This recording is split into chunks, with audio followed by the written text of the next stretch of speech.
Assalamualaikum warahmatullahi wabarakatuh. Selamat pagi anak sekalian. Semoga kalian sehat selalu.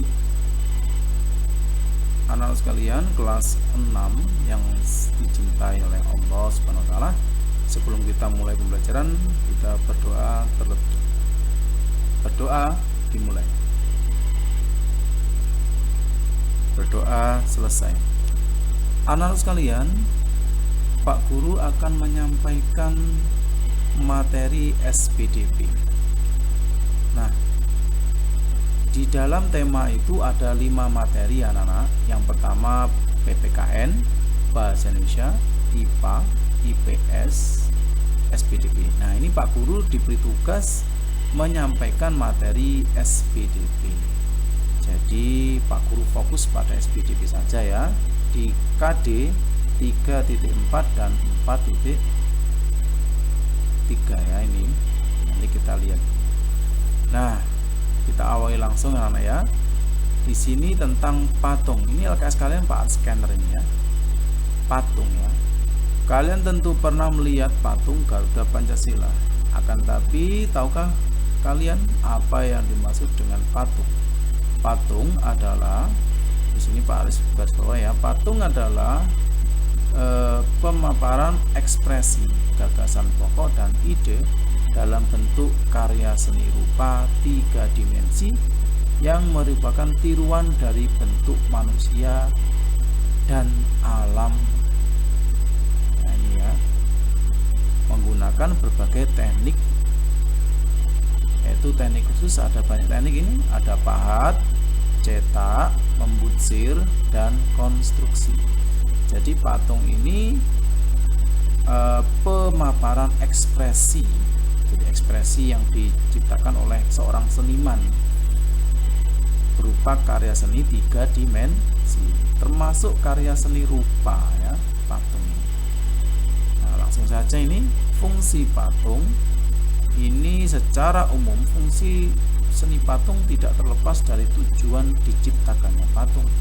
Berdasarkan tujuannya, ini pas garis bawahi, pembuatan terdapat 6 macam patung. Patung-patungnya ya. Ada yang pertama yaitu patung religi A.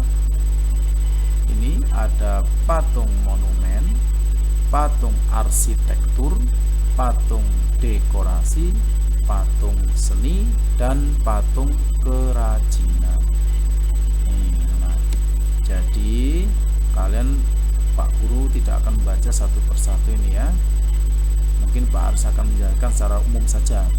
Dikatakan patung religi ini sebagai sarana untuk beribadah. Jadi berkaitan dengan ibadah, ini patung religi.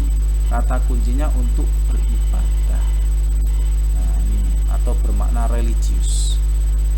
Patung monumen ini untuk memperingati jasa seorang atau kelompok atau peristiwa bersejarah. Ini patung monumen. Di Blitar itu ada patungnya Pak Karno ya. Nah, ini termasuk patung monumen. Yang ketiga adalah patung arsitektur. Ini yang ikut aktif berfungsi dalam konstruksi bangunan, arsitek. Itu termasuk patung. Ada juga yang kedua patung dekorasi. Patung untuk menghias bangunan atau memperindah lingkungan, ini dekorasi, patung dekorasi. Dan yang F adalah patung kerajinan, patung hasil karya kerajinan. Ini yang biasanya untuk anak-anak lomba ini namanya. Biasanya lomba-lomba untuk patung ini paling banyak menggunakan patung yang bernuansa kerajinan dan monumen. Ini yang paling paling dilombakan untuk anak-anak SD.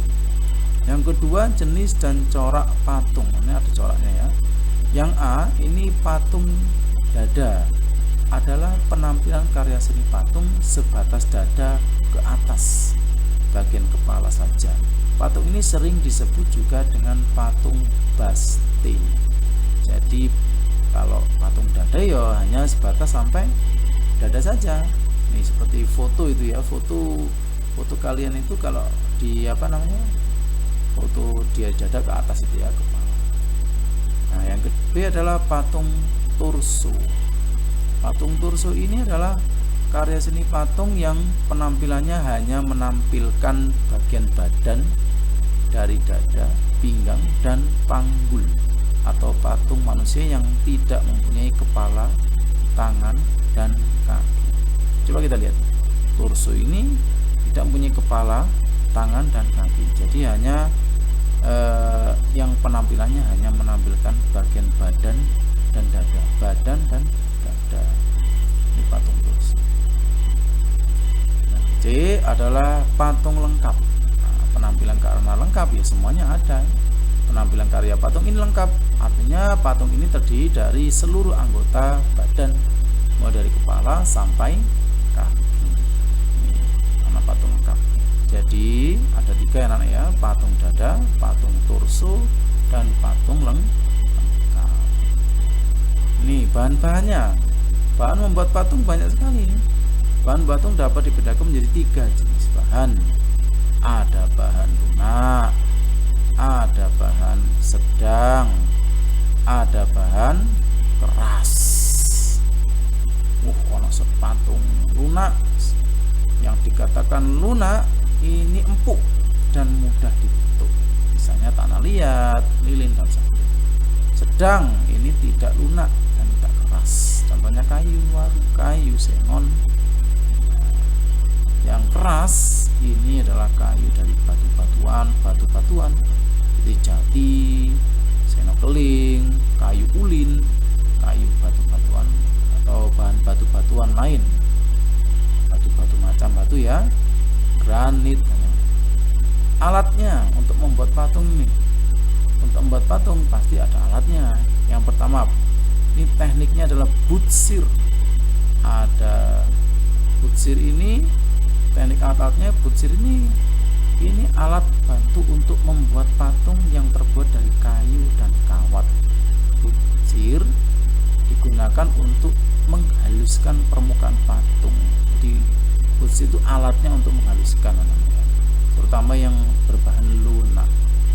Kalau halusnya biasanya ada amplas ya, tapi ini butsir.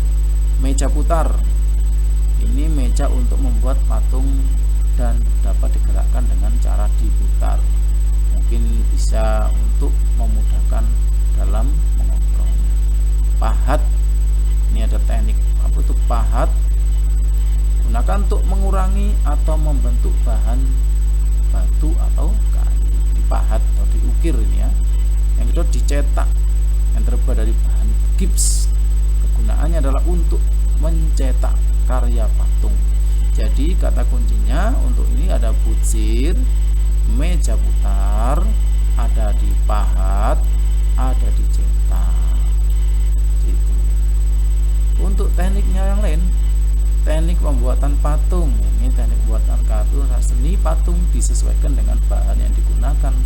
Teknik-teknik yang digunakan dalam membuat karya seni patung antara lain teknik cor. Nah, ini Pak Aris garis bawahnya ya. Ada teknik cor, ada teknik pahat, teknik cetak, teknik butsir, dan teknik membentuk. Nah, ini tentang membuat patung. Nah, ini anak-anak, tugas kalian coba lihat. Buatlah karya seni patung sesuai dengan cara. Patung kura-kura dari tanah liat. Oh, berarti kalian membuat patung ini ada bahan tanah liat, air, kulit telur, kancing baju, cat minyak, lem, kayu, dan pensil. Ini alatnya ya. Tapi sementara Pak Aris menerangkan dulu ini ya, memberikan materi dulu tentang karya seni patung. Ya, itu aja dari anak-anak penjelasan materi. Nanti kalian bisa mengerjakan LKS yang ada di bawahnya ini ya. Nah, ini ada LKS-nya ini. Nah, ini yang terutama yang pada SPDP. Demikian penjelasan dari Pak Guru dari LKS ini yang secara singkat, kurang lebihnya mohon maaf. Bila taufiq wal hidayah. Wassalamualaikum warahmatullahi wabarakatuh.